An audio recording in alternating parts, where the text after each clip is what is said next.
ఇవాళ గుజరాత్, రాజస్థాన్లో ప్రధాని మోదీ పర్యటించనున్నారు.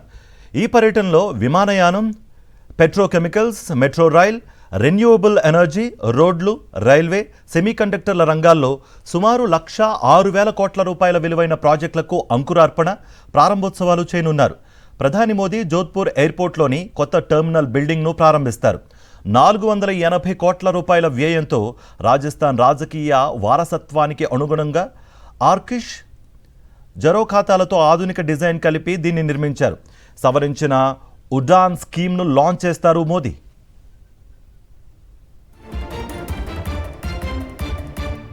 మధ్యాహ్నం 12 గంటల తర్వాత పచ్పద్రాలోని బలోత్రాకు వెళ్లి అక్కడ 1,06,000 కోట్ల రూపాయల విలువైన ప్రాజెక్టులను ఆవిష్కరిస్తారు. భారతదేశపు మొదటి greenfield integrator refinery cum petrochemical కాంప్లెక్స్ను దేశానికి అంకితం చేస్తారు. ఆ తర్వాత 13,000 కోట్లకు పైగా అంచనా వ్యయంతో జైపూర్ మెట్రో ఫేజ్ 2కు ప్రధాని మోదీ శంకుస్థాపన చేస్తారు.